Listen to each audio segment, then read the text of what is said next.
Well, hello, beautiful people. Thanks for coming to the channel. Today we're going to see something very interesting. I know you're fully aware of Vanity Fair, the magazine where Meghan did the cover where it said wild about Harry. Well, here is Graydon Carter. He's a Canadian guy, but he was the former editor of Vanity Fair.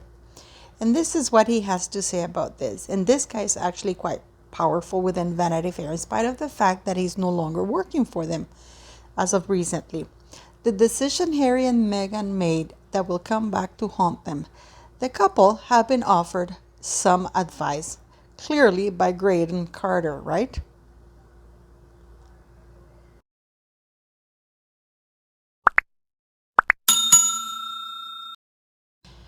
I mean, he goes to say former Vanity Fair editor Graydon Carter has expressed his belief that Prince Harry and Meghan Markle will eventually regret not having good relationships with their relatives.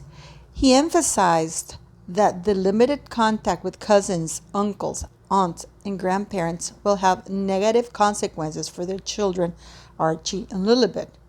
I wholeheartedly agree, and we'll be talking about it in this channel if those two children actually exist, right?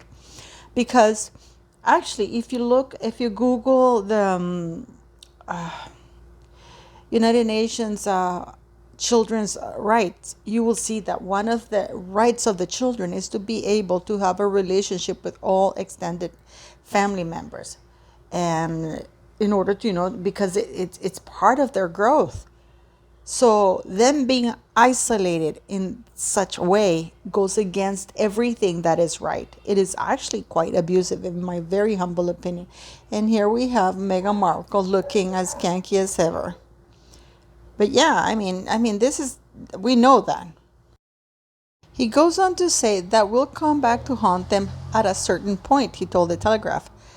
Remember the Telegraph? That's actually one of the newspapers that Harry and Meghan Markle like.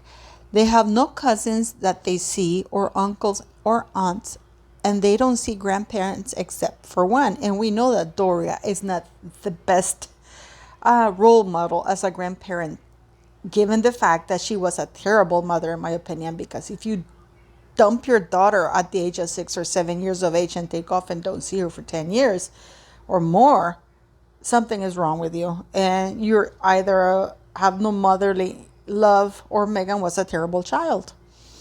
Other piece of advice for Harry and Meghan: Carter also criticized their choice of Montecito, California as location to raise their children.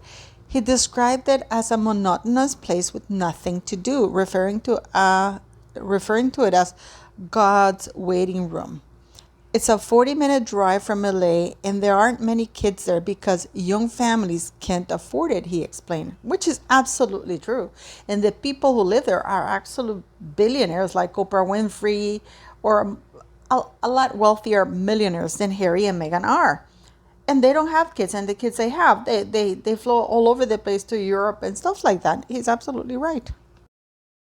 I mean, he still offered some further advice to Prince Harry and Meghan Markle, which is to stay out of the public eye. But that's like saying to,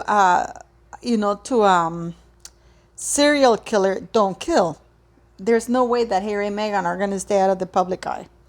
They have too much attention, he noted. For people like that, unavailability is your greatest asset, right? If you're out there too much, the public has a chance to get sick of you. I think they've made every wrong move they can make. Yeah, of course, they have lied. They have lied, slandered, and trashed everybody who helped them and who gave them all the privileges that they were able to have right now. Yeah. And then he goes on, and actually he gave his opinion about the New York thing. And I'll tell you why Graydon Carter is very important, because I am about to read you another article he wrote when Meghan first appeared in Vanity Fair. And let me know what you think about that article. The Canadian journalist, a long-time New Yorker, also weighed in on the couple's infamous car chase through Manhattan last month. The pair and their reps described May 16th ordeal as a near catastrophic and relentless 2-hour paparazzi car chase as they returned to a friend's apartment after the Women of Vision Awards at the Ziegfeld Ballroom, where Markle was honored by Gloria Steinem for her advocacy, right?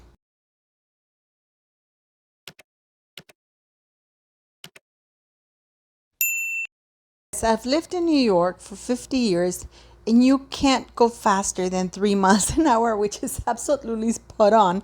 He said, when I first read about it, I thought, that doesn't look right. Police sources did confirm after the incident that at no time was there a high-speed chase. However, 2 wheels of a vehicle did jump a curb, and 2 uniformed cops reported being nearly missed as the paparazzi took off. And from what we understand, the one who hit the carbon was actually Harry's car. Carter, who said he has no interest in the British monarchy, did admit to the Telegraph that he enjoys watching royal family drama unfold. Carter said the high-profile couple's allegations about the pursuit sounded sketchy. You think? I mean, the fact that Harry and Meghan are refusing to hand over the footage that Harry allegedly took of the 2-hour relentless car chase says a lot, because the police did request the footage for them to carry out an investigation and to see if any pap would be charged. Now, you're going to know why Graydon Carter is so cool. I'll tell you why. Read the article about when Meghan, because he was the editor of Vanity Fair when that cover that Meghan did, which is called Wild About Harry. Remember that? And she really hated it. And then people said it was a racist thing because of the Wild About Harry. There was some sort of a song or something like that. This is the man. This is the Canadian gentleman who was the editor of Vanity Fair, who chose everything. And he chose to put Wild About Harry. Okay? So let's read that little article. Vanity Fair editor had no idea who cover star Duchess Meghan was. This is July 27, 2020. Graydon Carter had never heard of the Duchess of Sussex before he put her on the cover of Vanity Fair.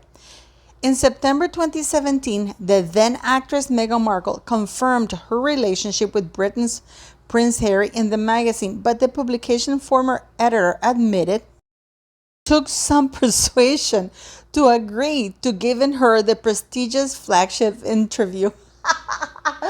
He didn't want to feature her on the cover, and the only reason why he did is because she claimed that she was Prince Harry's girlfriend.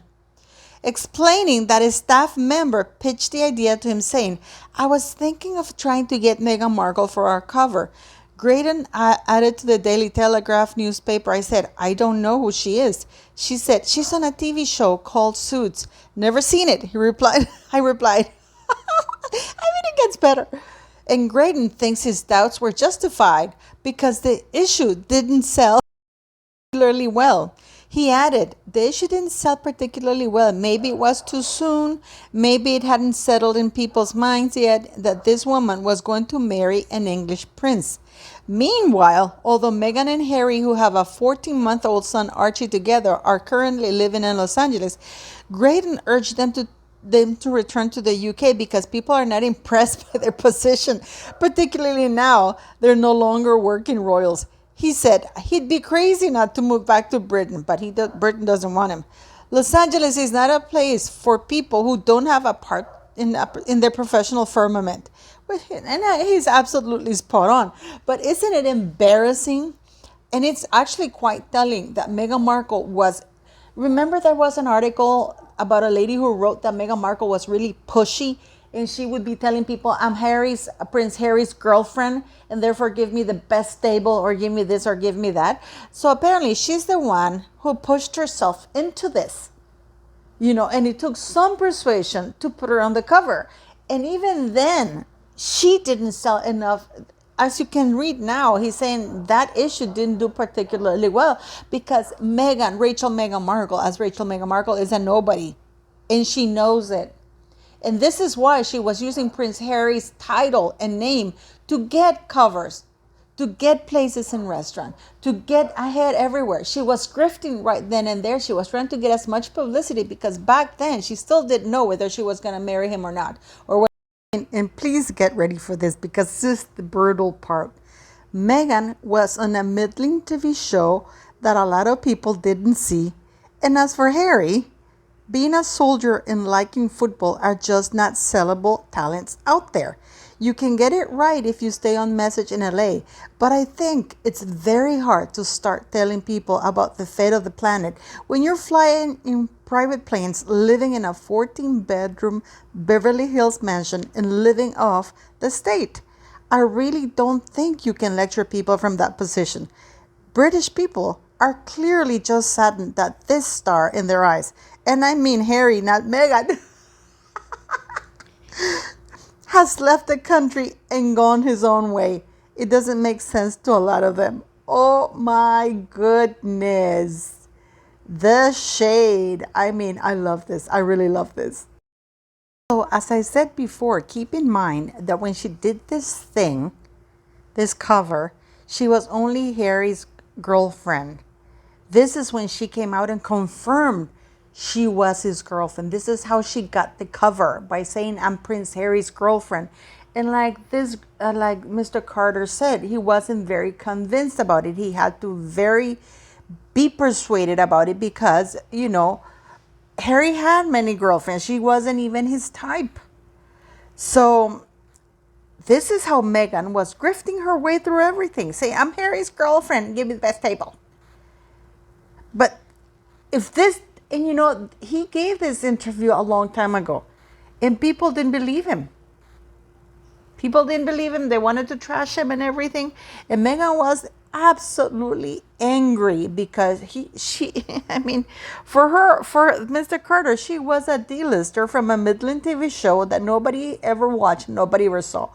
That interview really burnt her ass, and she really hates him.